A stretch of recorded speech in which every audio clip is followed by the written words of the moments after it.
1월 16일부터 18일까지 리얼미터가 매일경제 레이더 피해 의뢰로 조사한 거예요.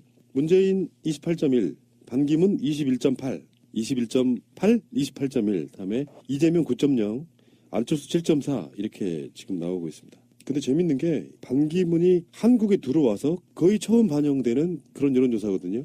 근데 지지율 반등이 아니고 떨어져요. 뭐 오를 만한 행동을 했어야죠, 오르죠.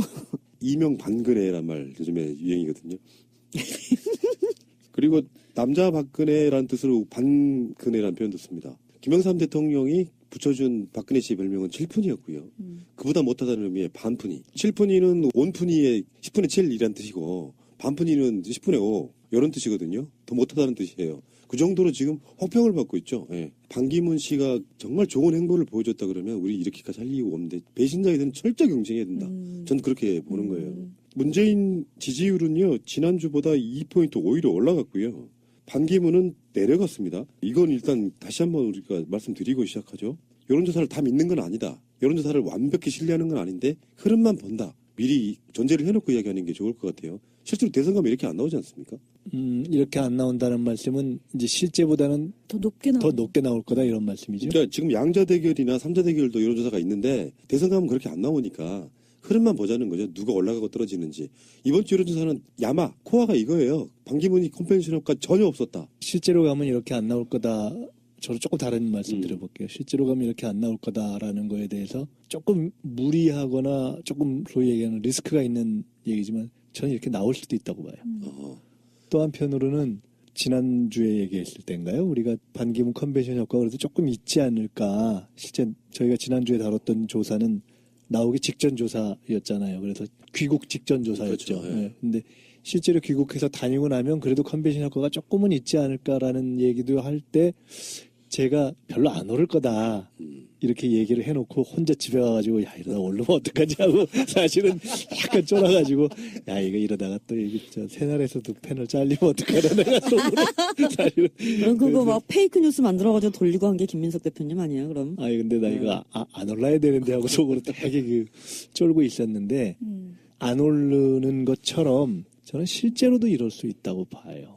그러니까 이게 무너진다는 거죠. 결국은 기대를 맞춰줘야 이게 되는 건데 기대를 앞으로도 계속 맞춰줄 수 있는 것이 저는 별로 없다고 봐요. 당에 들어가도 그렇게 될까요? 그 바른정당에 들어가도 지금은 이제 혼자 움직이는 거고 교통정리가 제대로 안 돼서 생기는 걸 수도 있고 이명박 전 대통령 만나서 두 분이서 30분을 대화를 나눴다고 하면 그 안에서 뭔가 모종에 뭐가 있지 않았을까? 그러면은 정당이 들어와서 좀 조직된 힘이 받쳐주면 조금 지금보다는 조금 올라가지 않을까 이런 생각도 해보거든요. 전 반대로 보는데요. 네. 바른정당 지지율보다 반기문 지지율이 높잖아요. 근데 그 지지율을 물론 반기문이 들어가면 바른정당 지지율도 좀 올라가겠지만 사실 저는 다른 사람은 몰라도요. 어차피 박근혜는 직접 만날 수 없다고 치면 이명박을 만난 것 자체가 어쩌면 패인일 수도 있고 뭐 여러 가지 조건이 있고 보수의 본령에 있는 사람들은 그래도 아직 새누리당을 더 지지하는 사람이 많다고 보면요. 그럴 때 이쪽 저쪽 양다리 계속 걸치다가 바른정당에 딱 안착하는 순간 오히려 새누리당 고정 지지율은 더 빠지면서 오히려 지지율이 더 떨어질 가능성도 있지 않겠습니까? 이게 오기 전부터 너무 오래전부터 설레발을 친 결과예요. 오기 전부터 어떤 실체가 어떤지도 모르는 상태에서 지지율이라는 게 존재를 했고 그리고 뭐 이 사람이 오면 뭔가 대단하게 바뀔 것처럼 해서 아주 정말 공허한 지지율이 있다가 딱 오니까 이건 정말 그거에도 새누리당 그 지지하는 사람들 수준에도 못 맞춰줄 정도인데 뭐 제가 저번 주에는 김혜원 의원님 말씀하신 것처럼 정당이나 이런 데 들어가면 지지율 바뀌니까 그때 가봐야 한다고 했는데 요 일주일간 행보를 보니까 아니에요. 오를 것 같지도 않아요. 너무나 실망스러운 그런 행동을 하시더라고. 가짜뉴스 때문에 본인이 피해를 많이 본다고 지금 그러고 있어서 어쨌든 제가 지난주에 반기문 전 총장에 대해서 좀 긍정적으로 얘기한 건 뭐냐면 다 안 된다고만 얘기하면 또 견제를 누군가 해야 돼서 저는 반기문을 약간 좀 띄워주는 쪽으로 방향을 잡겠습니다. 그래서 긴장을 하니까. 근데 이런 지지율은 들어오기 전부터 새누리당 유, 바른정당 포함 그쪽 후보로 뛸 것이다라고 들어왔는데 구 여권 내에서 반기문을 지지했던 사람들이 이제 갈리는 추세. 예를 들면 새누리당 안 갈 거야. 박근혜 정당으로는 안 들어갈 거야라고 생각했던 사람들은 반기문에 대한 지지율을 처리하는 상태인 거고 기존에 여권 지지해왔던 사람들 중에 그래도 우리가 정권을 잡을 수 있어라고 하는 신락 같은 희망이 있는 사람들은 반기문을 지지할 거고 네. 일단 여기서 일단 갈렸을 거라고 좀 보고요. 근데 이제 아직 마음 못 주는 사람들은 어떤 거냐면은 반기문의 이런 발언들이 있잖아요. 뭐 기회가 되면 촛불 집회도 나가겠다라든지 팽목항을 간다라든지 그쪽 지지 세력들이 보기에는 아직도 양다리 걸치고 있는 것 같은 느낌 때문에 마음을 못 주거나 아예 제껴놓거나 하는 그런 민심도 있지 않겠어요? 저는 선택을 하고 검증을 하고 뛰면 뛸수록 빠진다고 보는 입장이에요. 어차피 이건 예측이니까 이제 자신의 전망을 조금 더 이렇게 내놓는다는 점에서 얘기한다면 계속 빠질 거라고 했던 전망에 기초해서 저는 시간이 갈수록 훨씬 더 많이 빠지고 굉장히 흔들릴 거라고 보는 편이에요. 왜냐하면 반기문 현상이라는 것 자체가 신기루인데 이게 뭔가를 포괄적인 지지 기반을 구축할 수 있을 것 같은 기대. 근데 와서 이미 지금 하나씩 쳐가고 있단 말이에요. 거기 들어가서 결국은 뭐 정치 교체 얘기하면서 뭐 뭔가 포괄적인 현재의 정치와는 다른 정말 세계적인 전혀 경험해보지 못한 유엔 수준의 뭐 이런 거를 시전하실 줄 알았는데 내놓을 것처럼 보이다가 결국은 가다가 이것저것 치고 안 돼서 다른 정당으로 간다. 별거 없을 거예요. 저는 그렇게 쭉쭉 빠질 거라고 봐요. 쭉쭉 빠지면서 안희정 후보가 그 덕을 보지 그럴 수도 않을까. 있겠네요. 충청도의 반기문의 표가 충청도 분들이 뭐 물론 꼭 지역적인 선택을 한다고 보지는 않지만 그분을 지지했던 분들 중에 어쨌든 충청에 대한 기대치가 있지 않습니까? 그래서 그 분들 중에 일부가 안희정 후보로 가지 않을까 이렇게. 안희정 후보가 조금 그러니까 쭉쭉쭉 빠지게 되면 그 효과를 안희정 후보가 좀 보지 않을까. 반기문 총장의 주위에 이제 그 MB맨들 많이 붙어있다 그러잖아요. 근데 제가 봤을 때는 정치는 연예인처럼 해야 된다고 생각하거든요. 어떻게 이미지를 끌어올릴 것인지가 연구가 안 된 상태로 준비가 하나도 안 된 상태로 들어온 게 보이고 반기문 컨벤션 효과가 들어와서 뭔가 아까 말씀하신 것처럼 유엔급의 뭔가를 보여줄 줄 알았는데 자기 갖고 있는 신화가 하나씩 깨지는 장면을 계속 보고 있는 거잖아요. 이 사람 진짜 정말 형편없구나라고. 그러니까 반기문 컨벤션 효과를 지금 이 리얼미터 여론조사에서는 별로 반영된 게 없는데요. 다른 여론조사를 보니까 황교안이 누렸어요. 9.8%까지 올라간. 새누리당 후보로 그러니까. 들어갔으니까요. 그러니까 네. 반기문의 컨벤션 효과가 황교안한테 튀는 뭐 이상한 이런 상황도 드물지 않습니다. 그럴 수도 있을 것 같아요. 저는 조금 그 대목만 놓고 말씀드린다면 만약 반기문이 빠지면 차라리 황교안이 조금 더 올라갈 것 같아요. 그 덕을 볼 것 같아요. 왜냐하면 아직까지는 반기문의 지지층의 그 성격이나 또는 반기문 지지도가 빠졌을 때 그것의 변수를 꼭 무슨 충청권 표다 이렇게 보기보다는 사실상 어쨌든 비문 또는 범여 플러스 아직 마음을 못 정한 표들일 가능성이 높기 때문에 그 부분에서 반이 스탠스가 애매해지고 그러면서 가능성이 뚝 떨어지면 차라리 이럴 바에는 우리 색깔이라도 지키자라고 하는 정통 보수층의 지지세들이 어떻게 반기문 갖고 정권 교체해볼 가능성은 없네. 차라리 색깔 지키고 확실하게 보수를 이후라도 내다보는 쪽으로 가자라고 하는 쪽으로 갈 가능성이 저는 조금 더 높다고 봐요. 반기문이 안 하면 그러면은 후보가 없는 거잖아요. 황교안이 차출돼서 나오는 경우가 아니면 근데 그거는- 전혀 불가능하지는 않고요. 여론조사가 나온다고 하는 것은 국무총리 사퇴하고 나오면 되니까요. 그러면 이제 부총리 유일호 씨가 이제 대통령 권한대행 하는 건데 지금 그거 원하는 거죠. 다른 방송 있잖아요. 다른 방송에서 처음에 황교안 얘기를 하니까 막 비웃어요. 저는 2년 전부터 마찬가지예요. 김현 의원님 내가 너무 좋은 게 우리도 2년 전에 황교안이 총리가 될 때 그런 얘기를 네. 했거든요. 이 사람이 잠재적으로 여권의 대선 후보가 될 수도 있겠다는 얘기를 수도 없이 했었어요. 네, 맞습니다. 실제로 여론조사에 원을 가지 않습니까? 그러니까 안 된다고 하는 그건 저는 없다고 보고요. 네, 없습니다. 네. 그렇지 않아도 그런 얘기가 나오고 있잖아요. 4대 대결이 여권에서는 바른정당이 반기문하고 새누리당이 황교안, 민주당이 문재인, 그리고 국민의당이 국민의당이 안철수. 안철수. 예. 근데 이 이야기 다시 하시기로 하시고요. 지금 재밌는 거를 제가 하나 발견했는데요. 3자 대결 한번 볼게요. 3자 대결. 3자 대결을 보면 문재인 41.5, 반기문 30.5, 안철수 12.3이에요. 10포인트 이상 월등하게 앞서는 상황이 오거든요. 3자 대결을 하면 문재인이 반기문 총장을 10% 이상 앞서거든요. 그런데 이게 안철수가 만약의 경우에 양보를 또는 뭐 등등등 해서 야권 최종 후보로 나오지 못할 경우 양자 대결로 갔더니 재밌는 현상이 문재인이 47 그리고 반기문이 35인데요. 정확하게 안철수의 지지율을 반분해갖고 딱 5포인트씩 가져가더라고요. 그 지지율을 분석이 완벽하게 되는 네, 거라고 네, 봐요. 맞습니다. 야권 성향과 여권 성향이 이렇게 딱 맞물려 있는 거. 근데 지금 이게 대선은 사실 우리 역사의 코어 중에 코어이기 때문에 이런 흐름으로 가면 야권 단일화에 대한 걱정을 완전히 떼어놓은 상태로 가다가 나중에 뭔가 급변하면서 이것 때문에 대선이 실패할 수도 있다라는 불안감이 왜 들죠? 기우라 그러죠. 그 우려. 진짜 그럴까요? 네, 우려. 네. 반우려. 단장님 생각이 좀 다르실 것 같은데. 저는 이제 늘 기본적으로 그거를 이제 우려하죠. 말씀드렸듯이 이번에는 제1야당 민주당 자체의 경선에서 파열음이 나지 않게 얼마나 안정적으로 뭉쳐서 가느냐 하는 게 우선 더 중요하다. 어떻게 보면 야권 단일화에 있어서의 중추적인 핵이다. 왜냐하면 제가 그 말씀을 드린 이유는 그게 실제 지표에 있어서도 그렇게 드러날 뿐만 아니라 어쨌든 현재까지는 이게 노력만으로 될 수 없는 변수가 너무 많아서 지금 안철수 전 대표 같은 경우에 어떤 경우에도 예를 들어 가령 민주당의 문재인 후보가 될 경우에는 야권 단일화 방식에는 응하지 않고 어쨌든 끝까지 가겠다라는 이야기를 하고 있기 때문에 또 사실 저는 그럴 경우에 대비해서 그렇다고 하면은 전혀 가능성이 없어질 것인가 라는 거에 대한 불안감을 극복하고 오히려 그럴 경우에도 실질적인 표의 단일화를 해가는 것이 옳겠다라는 것을 강조해야 되겠다는 생각도 한편 있기 때문에 저는 이제 그렇게 보는 편이에요, 요새는. 그리고 재밌는 것 중에 하나가 박원순 시장이 약간 좀, 그러니까 박원순 시장의 지지율이 최근에 미미한 수준이지 않습니까? 그렇다 보니까 갤럽에서 대선 주자 8명 중에서 빼버린 거예요. 사건이 일어난 거예요. 그런 일이 있었죠. 네. 네. 그러면 굉장히 당황스러울 것 같아요. 사실 가장 정확한 건 누구누구 예시가 없이 사람이 직접 답하게 하는 게 맞다고 생각해요. 몇 명이 들어있고 상관없이 나는 김민석 찍을 수도 있잖아요. 대통령 됐으면 좋겠다고. 근데 뭐 8명 안에 군을 만들어 놓고 거기서 빠져버리면 특별한 이슈가 없는 한 새가 더 쪼그라들 가능성이 높잖아요. 리스트에 없는데 박원순 시장님 굉장히 마음이 좀 급하게 생겼어요 지금.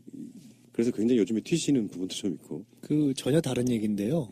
전에 한번 그런 말씀드린 적이 있는 것 같은데 이게 경선을 거쳐서 대선 본선까지 가는 과정을 예를 들어 한 주자의 입장에서 쭉 간다는 것이 굉장히 쉽지 않은 일이에요. 이게 여러 가지로 지금 박원순 시장님 얘기를 하려고 한 게 아니라 반기문 제가 전 총장 얘기 때문에 이 얘기를 꺼낸 건데 반 총장이 뭐 지금 돈이 없어서 가령 뭐 당을 선택해야 되겠다라는 얘기 등등 포함해서 사실은 그런 것들이 계속 매일매일 한 가지를 하면 예를 들어 뭐 2가지 하면 하나 정도는 악재가 나오면서 이게 쭉쭉 빠지고 있잖아요. 근데 제가 더 관심 갖는 그런 악재는 뭐였냐면 이번에 기자들한테 나쁜 놈들? 나쁜 놈들 막말한 거거든요. 근데 그게 나쁜 놈들이라고 했다는 것보다 더 중요한 건 저 양반의 지금 심리가 한 일주일 사이에 어디까지 갔을까 하는 거를 제가 이렇게 생각을 해본 거예요. 굉장히 지금 피곤한 상태이기 때문에 짜증이 난 거란 말이에요. 근데 사실 매일매일 일어나서 이 주어진 스케줄을 소화하고 그다음에 질문에 답하고 하는 것이 거의 하루 종일 온 국민 앞에 맨낯을 드러내야 되는 그런 것이어서 정말 상당한 준비와 이런 것이 되어 있지 않으면 안 되는데 사실 아주 정상인의 입장에서 볼 때도 시차도 극복 안 됐을 정도의 지금 시간에 무리하게 지금 가고 있는 거잖아요. 그래서 저게 이제 그렇게 견딜 수 없는 상태에서 이게 지지율이 지금 쭉쭉 빠지고 있는 것인데 이거를 극복할 만한 이제 별로 다른 수단이 없는 것이어서 이게 무너질 가능성이 높다고 제가 얘기한 것이고 지금 이제 박 시장님 얘기를 할 때 제가 이제 이 다른 얘기로 지금 이제 온 건데 박 시장님이 가령 그런 하나의 건 때문에 이렇게 마음이 초조해질 수도 있다라고 말씀하셨기 때문에 이게 실제로 그런 초조함에 아주 극단적인 경우는 지금 아마 반기문 전 총장에게서 훨씬 더 증폭된 형태로 나타날 것이다 이렇게 제가 그런 거죠. 이 다음 방송 지금 녹음도 준비되어 있는데요. 여기 그 방송에 정치인들의 뇌구조 분석하는 코너가 있어요. 제목이 반기문 이미 멘탈 붕괴됐다 해서 그 징후들이 있어요. 그 방송에서 또 따로 이야기를 하겠지만 평정심을 유지할 수 없는 상태까지 저는 가버렸다고 보거든요. 그러니까 보통 일반인보다 훨씬 더 못하는 행보를 보임으로써 자기 스스로 지금 무너지고 있는 상태. 김현 의원님 잘 아시겠지만 그 기억나세요? 옛날에 이회창 씨가 창자 저거 했던 거 옛날에 그 창자론. 그게 기자들한테 한 얘기였잖아요. 근데 사실은 박근혜 대통령도 후보 시절에 굉장히 짜증을 많이 냈었어요. 왜 그런 걸 저한테 왜 그런 걸 물어보시죠? 뭐 이런 식으로. 그다음에 이제 그때는 카바가 됐죠. 카바가 아마 됐죠. 언론에서 그걸 키우지 않고 카바한 거예요. 반 총장이 모르는 게 있어요. 그러니까 시중에 나오는 것 중에 하나가 그 종편의 패널이 한나 얘기해서 반 총장이 종편의 존재를 잘 모르는 것 같다. 실시간으로 이렇게 생으로 나가잖아요. 예전에는 이제 10년 전에는 사실은 생중계되는 형태의 보도가 없었어요. 그러니까 이제 편성된 뉴스만 나온 거고, 그리고 적당히 그러니까 소위 말하는 마사지가 가능했단 말이에요. 근데 워낙에 이게 경쟁이 치열하고 그리고 이제 감시 구조가 많아지다 보니까 그게 방어가 안 되는 거죠. 그러니까 이분이 10년이라는 공백 기간, 대한민국의 10년이라는 공백 기간이 이런 문제에 적응하지를 못하는 거죠. 저는 제일 놀라운 건 사실은 주머니에 손 놓고 얘기하는 거였어요. 아, 그랬어요? 네, 그건 못 강중가 봤네. 기자들하고 저도 뭐 봤습니다. 삼겹살 구워 먹는 그 얘기를 하면서 이제 하는데 손을 넣었다 뺐다가 하시더라고요. 넣었다가 빼는 거예요. 근데 저분이 저런 분이 아니었어요. 10년 동안 유엔 사무총장은 늘 받듦의 대상이잖아요. 그러니까 늘 의전적으로 최고의 의전을 받았고 최고의 대접을 받고 전 세계를 돌아다니 157개인가 다닌 거잖아요. 그러면 이 사람이 10년 사이에 예전에 있었던 본인의 겸손함, 이제 그 뭐 기름장어도 있지만 겸손함도 있었던 분이에요. 그것이 싹 없어진 거죠. 그러니까 늘 대접만 받다가 보니까 주머니에 손 넣는 거나 또는 본인한테 예의 없는 질문에 대해서 막말이 나오고 이런 그러니까 부디불식간에 나오는 게 아니냐 이런 판단이 들더라고. 내구조 얘기하니까 말씀드린 거고. 박원순 시장은 사실은 좀 아쉬운 거는 세월호의 그 천막 그다음에 이 촛불 집회가 가능한 것은 서울시장이 더불어민주당 박원순 시장이 있기 때문에 가능한 거예요. 만약에 뭐 오세훈 시장이거나 이명박 시장이었다면 그런 집회 상상도 못하는 거죠. 뭐 이명 불상사가 나도 12번은 더 났을 텐데 그런 본인의 장점과 그 역할 이것을 좀 적극적으로 홍보하고 그래서 이렇게 서울시정을 잘했던 박원순 시장이기 때문에 대한민국 국정 운영도 잘한다 이러면 되는데 조금 네거티브적인 방식이 사람들한테 실망감을 주고 오지 않았냐. 그리고 공동정부 지금 구성에 대해서 공동정부하고 공동경선인데 그런 것도 좀 네, 그 얘기는 이따가 네, 좀 더 네. 분석해 보시기로 하시고요. 네. 결국은 이게 선거는 주자가 제일 중요하잖아요. 그런 점에서 봤을 때 아까 당을 입당해 보면 어떻게 되겠느냐, 누가 받쳐주면 어떻게 되냐 등등 있지만 저는 그 모든 것에서 이미 이 현재의 상황을 풀어가는 반의 어떤 주자로서의 본인의 준비 정도 이게 드러났다고 보는 거예요. 그리고 그 선택하는 데 있어서 어떤 선택을 하든지 간에 그게 흔들릴 거라고 보는 거예요. 이미 그 흔들리는 단계에 들어가 버렸다 심리적으로. 그리고 그런 점에서 제일 어떻게 보면 부족한 것이 그 주변에서 안정성 있게 준비해서 차라리 한두 가지라도 이렇게 딱 정리된 메시지를 갖고 이렇게 가는 것으로 갔으면 저번에도 한번 말씀드렸잖아요. 반으로서 최상의 그림은 탄핵 국면이 없었을 때 귀국해서 들어와서 9월까지 반기문 대세론 아주 해피하게 누리면서 외곽을 돌다가 축 치고 들어오는 것이 최상이었는데 이미 그 구도가 깨져버렸는데 그렇다면 그러면서 들어왔을 때 자기의 지형을 보고 그래도 들어와서 그거를 최소한도로 이렇게 그 리스크를 줄이면서 할 수 있는 그런 작전을 썼어야 됐는데 너무 준비 안 되게 들어와서 그냥 막 숨가쁘게 행보를 하는 것 자체가 패착이었고 그게 한번 딱 꺾이는 순간 그거를 반전시킬 수 있는 지금 계기가 별로 보이지 않기 때문에 이미 심리적인 압박에서 쫓기는 입장이 되어져서 그래서 저는 이미 현실적인 정치 행보를 생각을 해보세요. 바른정당을 선택한다? 그러면 그 안에 있는 사람들은 놀겠어요? 예를 들어 뭐 유승민, 안경필 그러면 지금 뭐 지분을 요구했다 이런 얘기도 나오는데 그럼 당신은 어떻게 들어올 거냐? 경선을 할 거냐? 그럼 오케이 경선을 하겠다 그러면 그 안에 들어와서 어느 순간 그 안에 정말 몇 분의 1로 쭉 쪼그라드는 거예요. 자기도 모르는 상태에서. 그리고 그 안에서 지금 밖에서 두들겨 맞던 거를 공격받고 두들겨 맞고 하게 될 거예요. 어느새. 그러면서 가장 자기가 이상적으로 생각했던 구도 자체가 이미 무너지는 걸로 가고 있어서 그런 선택을 하게 되면 하게 될수록 사실은 좁아지고 위축되고 쫓기고 이런 상태로 들어가서 그런 전체를 뒤집을 수 있는 뭔가 지금 계기를 잡는데 이미 첫 단추를 잘못 깬 거 아닌가 그냥 그런 느낌이 저는 강하게 든다는 말씀을 드리는 거예요. 김민석 단장님이 얘기하는 게 맞는데 그래도 만약에 그렇게 되면은 여당이 후보가 없어지는 상황이 되는 거거든요. 후보를 못 내는 상황이 된다고 그럴 저는 리는 보기 없죠. 때문에 네. 어쨌든 후보를 내서 싸워볼 만한 카드가 그래도 반기문밖에 없다는 것이 현재까지 상황이기 때문에 기어이 어쨌든 2등 또는 후보까지 만드는데 최선의 노력을 할 거다. 그리고 교통정리를 제가 볼 때는 해봐서 아는 MB. 내가 해봐서 안다. 그리고 사실은 지금 실수하는 이런 그 재반의 모습이 MB 때도 많이 봤거든요. 박근혜 때도 봤고 어느 순간에 이것은 교통정리를 저는 할 거라고 봅니다. 왜냐면은 안 그러면 이제 후보가 없거든요. 시작도 못 합니다. 다른 후보로는. 그나마 반기문으로 가는 거 아니냐. 새누리당에서 차마 2인제는 못 낼 것 같고요. 황교안이 정말 사퇴하고 나올 수도 있어요. 격변기에 뭐 길어봐야 2달이잖아요. 국무총리 없이 경제부총리가. 그거는 탄핵이 되고 나면 네. 대통령이 할 때는 구속이 될 거 아닙니까? 네. 근데 한교안마저도 그만두고 대선 후보로 나온다. 가능한가요? 저는 박근혜 대통령이 대통령이면 탄핵이 안 되고 뭐 그런 상황이 모르겠는데 탄핵이 되면 자연인으로 가면 특검 조사받으면 구속되는 거잖아요. 우리 대선 기간 안에 구속될 수 있는 거 아닙니까? 아닐 수도 있고요. 그럴 가능성도 존재하잖아요. 대통령이 구속되어 있는데 권한대행마저도 그만두고 자기가 대선 후보로 나온다. 그리고 또 권한대행 체제 맞는데 그건 후보가 아닌 거예요, 사실은. 후보가 없다고 보시면 됩니다. 이럴 수도 있고 저럴 수도 있다. 그 양쪽의 가능성이 다 존재한다. 이렇게 얘기하면 제일 안전하긴 한데 오늘부터 좀 안전을 버리기로 했어요, 저는. 그래서 말씀드리자면 저는 어렵다고 봐요. 한교안 나오는 건 어렵습니다. 네, 어렵다고 봐요.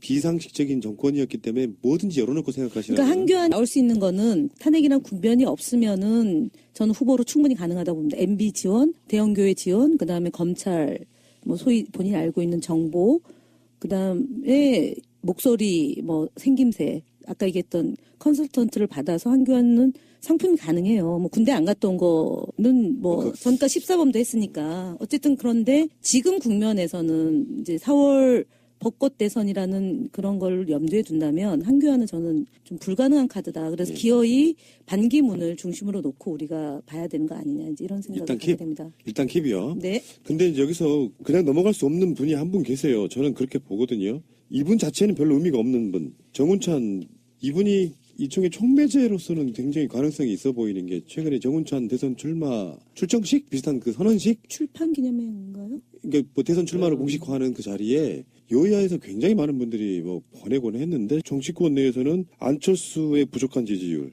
손학규의 부족한 지지율, 정운찬의 부족한 지지율을 묶어서 처음에는 반기문이 들어오면 어떻게 같이 한번 이렇게 말아보려고 했는데 그 지점에서 이제 박연차가 등장하는 거라고 보거든요. 박지원 입장에서 뭔가 좀 눈치를 채버린 듯한 느낌으로 박연차하고 반기문하고 뭔가 굉장히 있었구나라는 그 느낌에 일정한 거리두기 느낌이 좀 들어요. 지금 최근에 그래서 그 박지원 국민의당 신임 대표가 안철수 미는 쪽으로 더 가고 있는 분위기도 있고 그 분위기 때문에 지금 안철수 지지율이 올랐거든요. 일정 정도. 그런데 반기문을 버림패라고 생각했을 때는 안철수 비슷비슷한 고만고만한 유들을 모아야 될 거 아니에요. 그런 면에서는 정운찬 총리가 국민의당이 원하는 아까 말한 안철수 지지율에 반들어 있는 구여권의 나름대로 보수적인 사람들의 표를 긁어모으는 데 있어가지고 어떤 역할을 하지 않을까. 물레방아인데 본인들은 그게 고이지 않고 늘 새로운 물이라고 생각을 하시는 것 같아요. 근데 제가 볼 때는 정운찬 총리 알고 있고 기억하는 사람들이 얼마나 될까. 저는 좀 아니라고 보고요.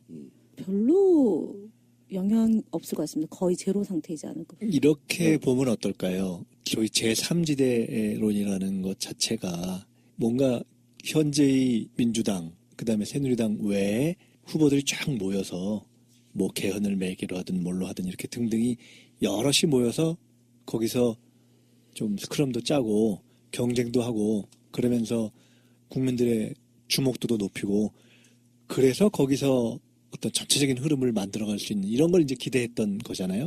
그리고 사실은 그것이 잘 되려면 반기문이 그렇게 떴어야 지금 그게 되는 거 아니겠어요?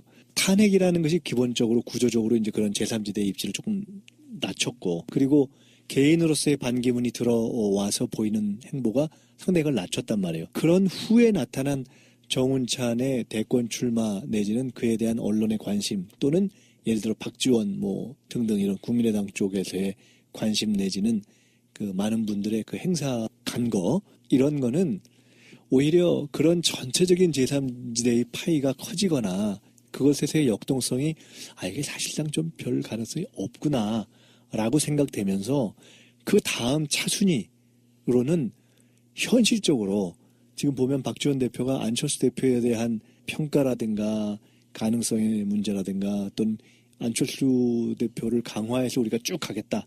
그다음에 반기문은 아닌 것 같다라는 얘기를 좀 더 전보다 많이 하고 반기문에 대한 거리두기를 조금 더 강화하고 있잖아요. 즉 그것은 제3지대론이라기보다는 현실적으로 그리고 반이 만약에 바른정당으로 간다면 지금 여러 가지 정체성 문제라든가 이런 것 때문에 바른정당하고의 이 손잡기는 상당히 어려워진단 말이에요. 반이 그야말로 밖에 있으면서 뭔가를 또 엮으면 모르겠지만 이 가능성이 더 현실화됐다고 보는 국민의당 및 박지원 대표 등등의 입장에서 국민의당으로 정운찬, 뭐 된다면 손학규까지 이렇게 끌어들여서 그 파일을 키워서 그 다음 시나리오에 대비하려고 하는 그런 것이 더 강화된 차원에서의 관심이 높아진 거 아니냐. 저는 그렇게 보는데요. 지금 예를 들어 정운찬 출마 이런 문제를 전체적인 제3지대의 어떤 가능성과 역동성이 높아지고 그 변수로서 커지고 이런 측면보다는 그 가능성이 좀 낮아지고 그 파괴력이 줄어들면서 오히려 국민의당에서는 국민의당 자체의 경선판을 어떻게 현실적으로 더 좀 그럴싸하게 만들어 볼까 하는 차원에서 견인할 수 있는 후보로서 저 정운찬 전 총리에 대한 관심을 높여가는 그렇게 의미 부여를 하는 게 맞는 거 아닐까? 저 그렇게 생각한다는 거죠.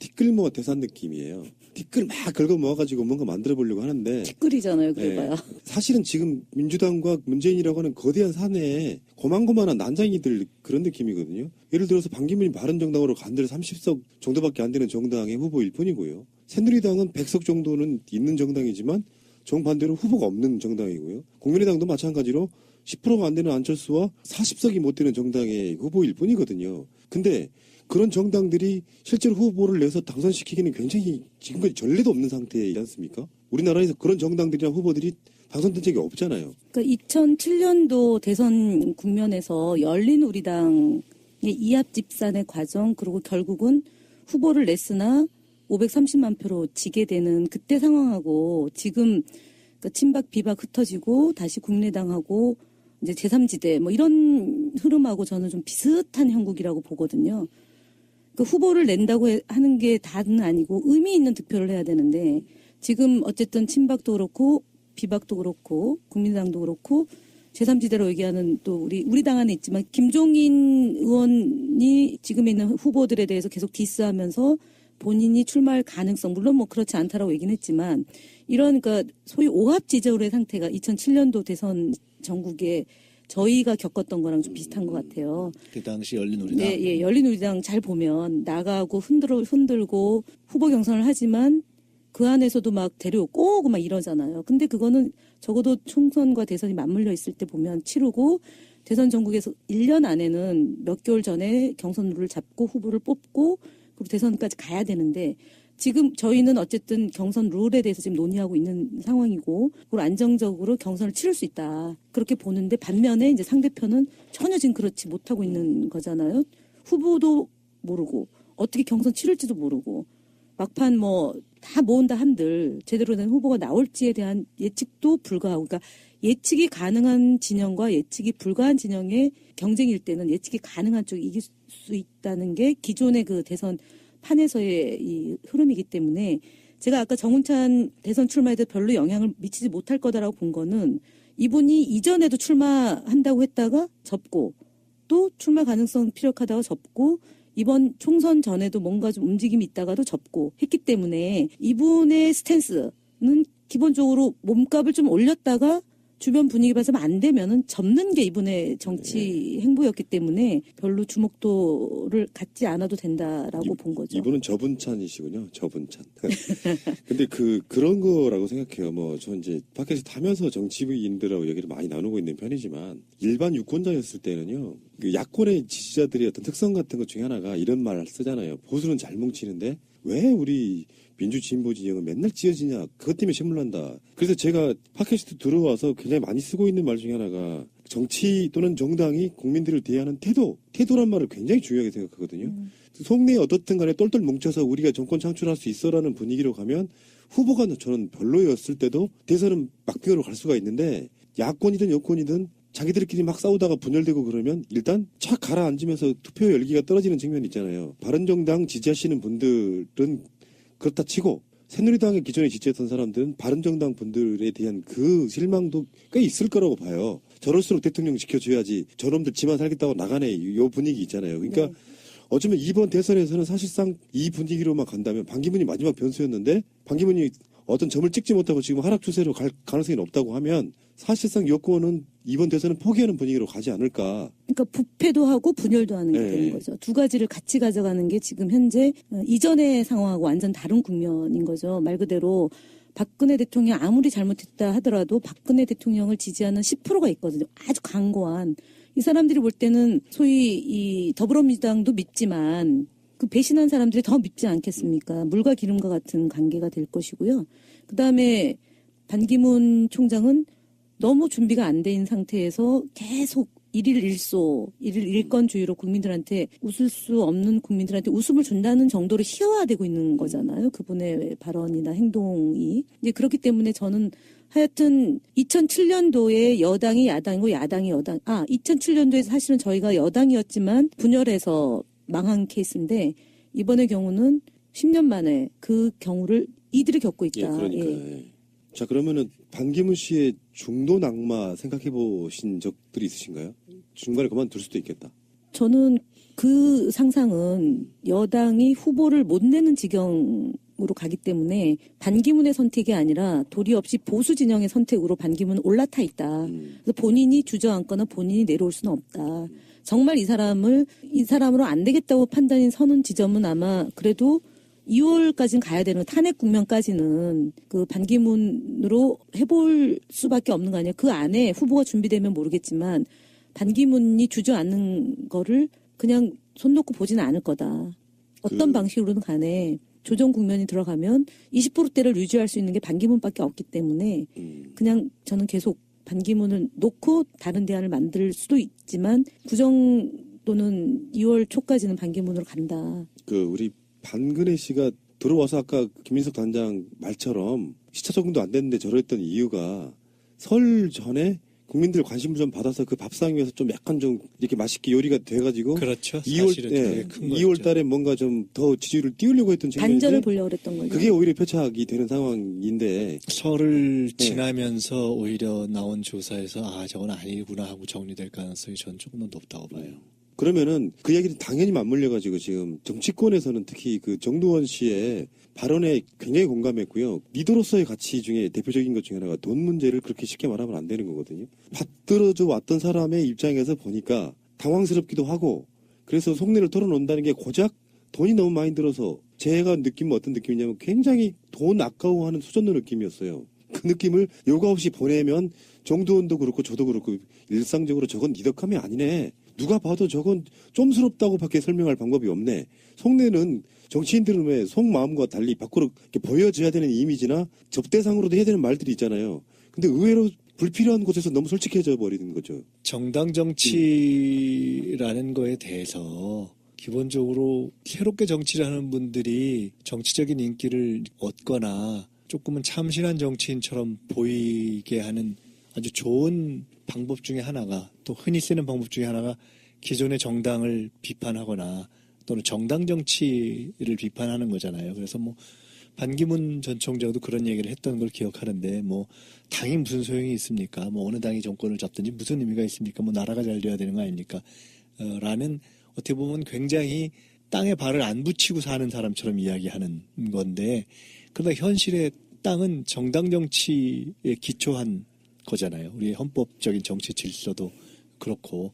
근데 그렇게 얘기했던 분이 원래 그렇게 생각했을 때는 여러 정당 또는 정치 세력의 제휴에 기초한 뭔가 자기를 중심으로 한 연대판을 생각했던 건데 그것이 여의치 않은 상황에서 너무 좀 알량한 명분을 갑자기 내세운 거죠. 아니 솔직한 거죠. 뭐 솔직하다고 보려면 그러니까 저는 어떻게 보냐면 2012년도에 안철수 후보가 새정치를 얘기하면서 사실상 이해 안 되는 요구를 많이 했고 판을 흔들었잖아요. 결국은 냉소적 후보 단일화로 인해서 저희가 대선에서 졌는데 정당 없이 어떻게 정치를 하느냐. 기존 정당에 들어오든 아니면 새롭게 정당을 만들든 해야 된다라고 당시 이해찬 당대표가 얘기해서 찍혀서 이제 기어이 당대표가 물러나게 되는 건데 안철수 쪽에서 새정치를 하려면은 이해찬이 물러나야 된다 해서 물러난 거잖아요. 저는 반기문 전 총장의 이 최근의 발언을 보면서 말을 굉장히 직설적으로 한다. 이거는 좀 김종인 전 대표랑 좀 비슷한 캐릭터예요. 그냥 생각나는 걸 바로바로 뱉어버려. 이거는 자신감도 있지만 주변의 눈치를 안 보는 고지에 올라간 거죠. 이건 직설적인 것이 아니고 그 전에 했던 얘기가 너무 깊이 생각 안 돼서 했던 얘기인 거죠, 그냥. 조금 약간 서로가 뉘앙스가 다른데 네. 직선적으로 함부로 얘기하는 거죠. 직선적으로 자신감 있게 말하는 스타일은 김종인이고요. 반기문은 어떻게 말하냐면 생각 없이 말하는 느낌. 생각 없이 말하는 거죠. 그냥 생각 없이 함부로. 말하는 그러니까 제가 얘기하는 거는 일정한 정도의 사회적 기반이 있는 분들이 보면 주변에 내가 이거 얘기했을 때 어떻게 반영할 거라는 거 생각해보고 한 번 좀 조심하잖아요. 근데 이게 없어진 거예요. 이분의 지금 경지가. 그러니까 그냥 내뱉으면 다가 되는 거. 그러니까 그 청년들 강연에 가서도 대학생들 강연에 가서도 볼런티어를 하지 외국 나가라 이런 얘기요. 그거는 외교관들이 사석에서 그 자기 부하 직원들한테 하는 얘기들이거든요. 그 인턴 할 때 그러니까 이 대선 후보 또는 지도자급에 올라가 있는 사람이 앞뒤 생각 없이 얘기를 하는 거는 되게 위험한데 지금 반 총장의 돈 관련 발언은 정말 이분은 그냥 뱉는 것 같아요. 그 이야기 들어보니까 정두원의 전원에 의하면 그래요. 정두원의 지인들이 지금 바른정당에 엄청 들어가 있는 거잖아요. 그 내부적인 이야기를 인터뷰하는 걸 들어봤는데 그쪽에서도 그 발언 이후에 굉장히 많은 사람들이 이 사람 끝났구나라고 생각한다는 거예요. 캠프 내부에서도. 실망할 수밖에 없는 얘기죠. 그러니까 인식의 수준 자체가. 외국에 굉장히 떠받들어지던 공주 하나를 한국에 장가가려고 어떤 놈이 데려왔는데요. 굉장히 좋은 그 보쌈해 왔어요. 펜트하우스에다가 모실 걸로 생각이 됐는데 이걸 웬거 지금 집도 없고 지금 모텔에다가 잠깐 맡겨놓은 그런 느낌인데. 온돌방에서 화장실 있는 집에서 뭐. 그런 느낌이라서 지금 그 실망감이 크지 않은가. 그러니까 반기문은 미국에서 우리나라로 들어올 때 제 느낌에는 한국적 상황에 대한 정보가 거의 없었던 것처럼 보이거든요. 잘 될 테니까 걱정하지 마시고 갑시다 이런 느낌이었어요. 오기만 하면 네. 모든 걸 다 완벽하게 케어해드릴 테니까 들어만 오십시오. 기사를 읽어본다는 거 이건 전혀 없었던 것처럼 보이고 좋은 정보만 전해주고 그렇죠. 끌어온 그런 느낌이에요. 네. 그러니까 들어와가지고 굉장히 당황하는. 그러니까 실제로 반기문의 표정을 보면요. 들어오기 전부터 한국 내에 굉장히 많은 논란이 있다. 요 느낌보다는 한국 사람들이 나를 엄청 반겨줄까 하는 그런 표정으로 들어와서 연설을 했거든요. 반길 줄 알았는데 그게 안 되는 거죠. 그러니까 너무 갭이 크다 보니까 지금 며칠 지나고 나서 저는 멘탈 붕괴된 걸 표정이나 행동으로 저는 보고 있거든요. 그러니까 아직은 멘탈 붕괴까지는 아니고 분노. 내가 오면 다 이렇게 소위 말하는 레드카펫을 깔아놓고 환영해주고 가는 곳마다 해야 되는데 그 위안부 문제에 대해서 항의하는 피켓을 보질 않나. 또는 팽목항 가가지고 왜 답변을 안 하십니까? 기자가 막 항의를 듣지 않나? 그 곳곳에서 부딪히는 거잖아요. 이게 뭔가 지금 되게 이제 분노하고 있는 상황이죠. 그렇죠. 조금 다른 방식으로 얘기를 해보면 사실 이제 제가 잠깐 두 분 말씀을 들으면서 이런 생각을 해봤어요. 우리가 여기 앉아가지고 저 별로 좋아하지도 않고 큰 어떻게 보면은 뭐 정치적인 경륜이나 철학이나 이런 것을 사실은 보여주지도 못하고 또 어떻게 보면 사실은 매일 반기문 씨 기사를 보면서 그래도 어쨌든 대한민국이 배출해냈던 세계적인 기구의 장으로서 어떻게 보면은 우리의 자랑 중에 하나다라고 했던 사람을 씹는 것 자체가 이상한 거예요. 좀 서글픈 거예요. 내가 이게 뭐 하고 있는 거지? 이런 생각이 사실은 들 때가 있어요. 그리고 아무리 정치적 입장이 다르다고 해도 여기 앉아서 내가 지금 새날에서 팟캐스트 하면서 내가 반기문 씹고 있는 게 뭐 하는 거지? 이런 생각이 사실은 한편 자괴감. 그런 게 드는 거예요. 제가 이 말씀을 왜 드리는 거 하니? 그리고 제가 오늘 쭉 여론조사 얘기부터 쭉 돌이켜서 보면 저기 반기문이 해봤자 별 볼 일 없을 것이다. 정운천이 해봤자 별 볼 일 없을 것이다. 그 다음에 황교안 나오지도 못할 것이다. 그러면 결론을 보면 그러면 뭐 정권 교체 다 끝난 거니? 너 그렇게 생각하고 있니? 이렇게 생각 들릴 수도 있는 얘기를 내가 하고 있구나. 제가 지금 한편으로는 그런 생각을 하는 거예요. 근데 솔직히 얘기하면 어쩌면 저는 지금 그렇게 생각하고 있는 것 같아요. 왜냐면 큰 틀에서 보면 이게 이제 박근혜 탄핵으로 온 상황, 그 다음에 이미 여권 내지는 기존의 보수적 기반이 무너진 상황 자체가 사실은 정권 교체가 이루어지지 않으면 비정상인 상황에 있는 거예요. 그걸 우리가 그냥 정직하게 얘기하고 정직하게 여론조사로 보는 것이 이렇게 나타나고 있는 거예요. 그래서 사실은 제가 이 말씀을 왜 드리는 거 아니? 반기문의 등장도 그렇고 반기문 등장 이후 뭐 정운천도 그렇고 제3지대도 그렇고 등등등등 이런 모든 것에 있어서 어찌 보면 지금 문제의 핵심은 정치공학이 아닐 거라는 생각이 전 자꾸 들어요. 이미 지금 이런 정도 이 전체적인 나라가 절단난 상황에서 국민들이 이 대선 결과를 정치공학적인 어떤 이합집산의 문제나 이런 것에 따라서 변화를 가져오거나 이럴 거라고 전 보지 않아요. 즉 지금 예를 들어 앞서고 있는 누가 됐건 예를 들어 문재인 후보가 야권 1위를 하고 있다.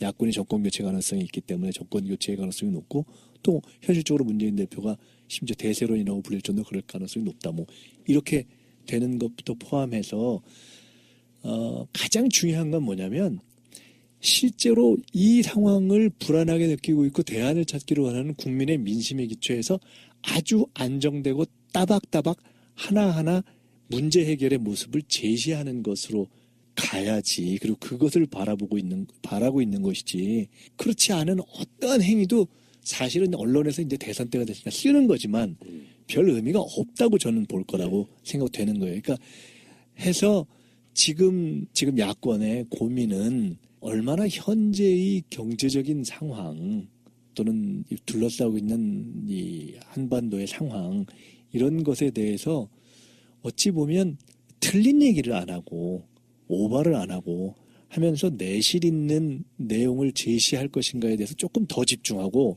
또 한편으로는 이것이 스스로의 내부의 오바로 인해서 내분 내지는 스스로 자기 총질을 안 하는 것이 중요하냐라는 것으로 저는 사실은 무게중심이 더 가야 되는 때 아닌가라는 생각을 자꾸 하게 되는 거예요. 반기문은 지금 실수 연발하면서 이 사람 한국에 적응하기도 힘든 그런 느낌이고 실제로 야당 주자들은 현재 정책 경쟁에 들어간 모양새거든요. 그래서 막 일자리 문제라든지 기본소득이라든지 이런 것들이 연일 쏟아져 나오고 그래서 모양새만 정말 좋게 갖춰가서 오히려 여야 이런 구분의 후보가 아니라 야당 후보들이 어떤 정책으로 경쟁하는 그 모습을 보여준다고 하면 훨씬 더 정권교체에 더 빠르게 가는 길이 아닐까 이런 모습을 보여주거든요. 우리가 제시했던 방법 중에 하나는 내 지지자들이 내가 지지하는 후보한테 이러이런 정책을 반영해달라고 계속 요구하는 그런 모양새라면 진짜 훌륭하겠다. 최근에 사람들의 마음, 아까 이제 김민석 단장님 얘기한 거고요. 그러면 이제 뭐 너네 다 됐니? 라고 얘기하는데 그거는 뭐 그렇게 비판하는 건 뭐 겸허하게 우리가 그 좀 더 유능한 모습을 보여드리면 되는데 나라는 개념이 굉장히 많이 강조된다는 거예요. 대통령을 뽑으면 나에게 어떤 이득이 있고 내가 어떤 도움을 받느냐, 이 정책과 나와 무슨 관련이 있느냐, 이제 이런 그 트렌드로 가고 있다. 그러니까 예전에 이제 우리 또는 뭐 국민 이 개념보다는요. 그래서 그 말씀하신 내가 지지하는 후보가 어떤 정책을 내고 그 정책이 나한테 어떤 도움이 되는지, 이득이 돌아오는지라는 점에 이제 많이 그 착안하고 있다라는 얘기를 그 얼마 전에 이제 모여서 얘기를 했는데요.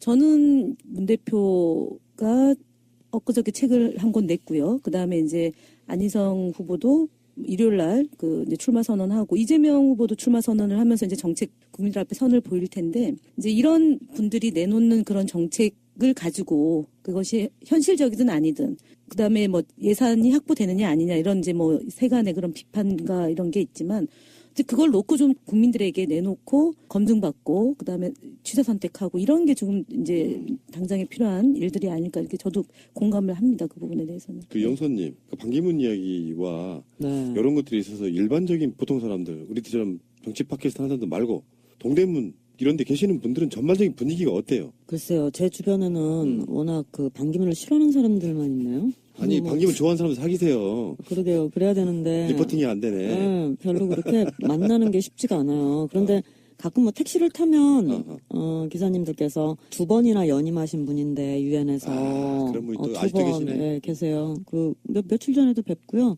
그래서 왜 안 되는지에 대해서 저한테 몇 가지만 말을 해달라고 하더라고요. 왜 반기문 씨가 그렇게 훌륭한 사람인데 급구 안 된다고 당신은 이야기를 하느냐. 유엔 사무총장은 그 훌륭한 거예요. 그게 어떻게 하느냐가 중요한 거지. 그래서 제가 여기 살면서 많은 것들을 갖다가 다 경험을 하고 여선한 상태에서 어떻게 해야 되는지 그 고민을 해본 거랑 그 밖에서 10년 동안 전 세계에 그 돌아다니시면서 바빴던 분이랑 고민하는 지점이 같을 수가 없다고 그렇게 그냥 간략하게 말씀드렸는데요. 그러면서도 반기문이 아니면 정말 자기는 이제 찍을 사람이 없다고 그런 말씀하시더라고요. 최순실 보고도 지금도 그런 말씀을 하시냐고 또 마지막에 내리기 전에 또 한바탕 하고 그랬습니다. 근데 사실은 그 정치라는 게 정당 정치. 반기문 씨는 뭐 돈이 필요해서 들어간다는 정당인데 엄밀히 빠지면 바른정당 포함해가지고 새누리당 정권이 이명박 때부터 박근혜 때까지 정치를 못했으면 후보가 정말 좋고 나쁘고를 떠나서 그 정당이 정권을 내려놓는 게 정상적인 거잖아요. 근데 나쁜 정치를 해놓고 원래 계획은 반기문 같은 아주 훌륭하신 후보를 데려다가 또 얼굴마다 바꿔서 정권 잡아보겠다는 이런 구조는 심판해줘야 되는 거잖아요. 그래서 네. 제가 또 하나 제안을 드렸어요. 오바마가 지금 백수니까 수입을 해다가 대통령을 시키면 우리나라가 얼마나 좋겠냐. 그러니까 그런 문재인이나 제안을 드렸어요. 이재명이 새누리당 후보로 나와도 찍으면 안 되는 거예요. 나는 그렇게 생각합니다.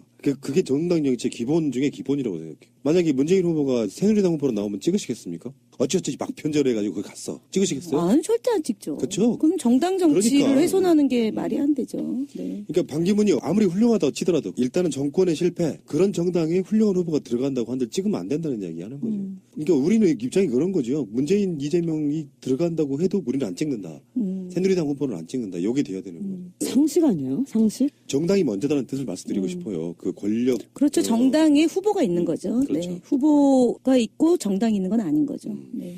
아마 이런 정서가 있지 않을까요? 아까 정두원 씨 얘기를 하면서 바른정당 쪽 사람들이 이러이러한 그 사람들도 최근에 정당 당 돈이 없어서 그것 때문에 당을 선택해야 되겠다라는 얘기를 듣고 상당히 실망한 것 같다 이런 얘기를 하셨잖아요. 현실적으로 대선을 앞두고는 정치권에 있는 사람들은 두 가지 생각을 할 겁니다. 하나는 실제로 정권을 잡아야 되겠다. 둘째로는 후보를 꼬아서라도 일단 정치 세력으로서 존속해야 되겠다. 다음에 지방선거 총선 있으니까. 근데 사실 반기문이라는 후보는 냉엄하게 이야기한다면 지금 새누리당이나 바른정당 분들 입장, 심지어 국민의당의 박지원 대표가 만약에 반기문 씨하고 어떻게 여러 가지 생각했었다면 거기까지 포함해서도 앞에 두 가지 중에 후자. 일단 대선 게임을 치러서 정치 세력으로서 존속하는 데 필요한 카드로서 필요하다는 생각을 했을 거예요. 근데 그런 사람이 이렇게 보니까 적어도 전혀 어떤 정당이라는 조직, 그거에서 기여했던 사람들에 대한 어떤 존중심이라든가 이런 것, 내지는 어떤 최소한의 조직인으로서의 어떤 동지감 내지는 의리 이런 거 전혀 없이 당장 급하니까 필요할 때 써먹으려고 이렇게 그야말로 선거기구 정도로서 생각하는 그런 인식을 보이고 있다면 그분들이 애초에도 별 큰 어떤 연대감이나 존경심 없이 하고 있다가 아유 저거 갖고 해봤자 저걸 뭐에 쓰겠냐. 차라리 그냥 우리 후보 갖고 열심히 해서 하는 만큼 한 다음에 그 다음으로 하는 게 낫지. 끝까지 같이 갈 수 있을까라는 것에 대한 마음의 농도가 훨씬 옅어지겠죠. 아마 그런 것 때문에 떨어지지 근데 않을까요? 저는 반기문 총장이 국내에 들어왔을 때 또는 외국에 나갔을 때 두 대통령이 이명박 대통령, 박근혜 대통령이 나갔을 때 단둘이 회동을 몇 번 했잖아요. 그때 주고받은 대화가 대부분 들어오시라. 끝나고 들어오시면 후보로 하셔서 우리 대를 잇는 대통령이 대 주시라라고 요청을 했을 거 아니에요. 그리고 그 요청이 그냥 요청이 아니고 물적 기반과 사람과 누구누구 다 이렇게 해서 받들어 모실 테니까 들어오시면 꼭 해주십시오라고 얘기하지 않았을까 예를 들면. 그랬겠죠. 박근혜 탄핵이 있기 전. 네, 그러면 반기문 입장에서 예를 들면 팽 당한다. 그냥 앉아서 팽 당할까요, 그분이?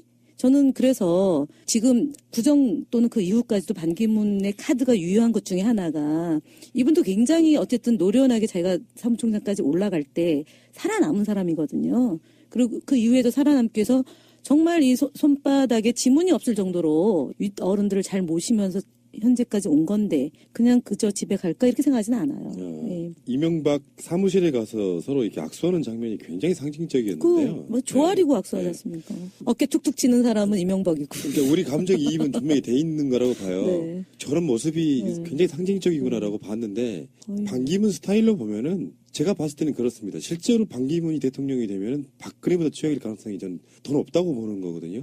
훨씬 더 높아요. 네. 반기문은 어떤 무능의 상징이기도 하고 뭐랄까 현실성도 없고 그러니까 이게 자기 색깔 전부 이런 거 있잖아요. 문재인이 되면 어떤 느낌이겠다. 이재명이 되면 어떤 느낌이다. 자기 색깔들이 있는데 이 자기 색깔이 없다가 보니까 그냥 탁 떠오른 그냥 감으로서의 어떤 이미지 있잖아요. 저는 반기문 후보의 경우는 이런 이미지일 가능성이 높다고 봐요. 전에 조순시장 선거할 때 기억나세요? 조순, 박찬종, 정원식 그때 조순이 당선됐을 때 네. 박찬종은 아니었죠. 중간에 끝까지 못 갔지 않아요? 3등이죠. 옛날 이야기들 하신다. 아주 옛날 얘기인데 네, 3등. 그때 여권 후보로서의 정원식 후보가 그때 밀가루 뒤집어 쓰고 막 그랬던 거 아니에요? 계란 그죠? 맞을 계란? 때. 예. 근데 그때 맥없이 갔죠. 그랬죠. 예. 맥없이 예, 갔죠. 예, 예. 아마 그래도 레이스는 뛰었던 거니까. 레이스는 예. 뛰었죠. 저는 이미지로서는 그럴 정도의 후보일 가능성이 높다. 그러니까 어느 단계에 무색무취. 가서 무색무취이면서 아까 말씀하신 것처럼 여권의 후보가 필요하니까 가기는 하지만 당선 가능성을 끝까지 유지하면서 자기 전투력을 뭐 시기가 언제냐의 문제죠. 이분을 팽시키는 시기, 구정 전이냐 이후냐 아니면 뭐 어떤 시기냐에 놓고 보면 저는 구정까지는 가져가는 카드다. 구여권 지지자들에게 대선에 대한 포기를 하지 않게끔 만드는 거. 세상을 지켜내는 힘. 박원순 시장에 대한 언급인데요. 지금 정치인의 말, 저는 전반도 잘 모르겠어요. 최근에 오보라고는 했지만 더불어민주당의 완전 국민 경선이 확정됐다는 오보가 하나 나오기도 할 정도로 분위기가 지금. 그래서 박원순 시장은 야3당 정치협상회의라는 것을 제안하고 그래서 공동 경선을 띄우고 그래서 국민의당이나 정의당이 요구하면 결선 투표를 양보하는 것도 검토를 해야 된다 이런 방식으로 지금 전체적인 느낌은 야3당 단일 후보를 내자 이런 얘기 아니에요? 크게 보면 두 가지로 나눠서 봐야 될 것 같은데요. 박 시장님 쪽의 주장이 한편으로는 누가 정권을 잡아도 이게 예를 들어 지금 현재 거기서는 이제 당연히 민주당, 더불어민주당이 정권을 잡는 걸 전제로 하는 거죠.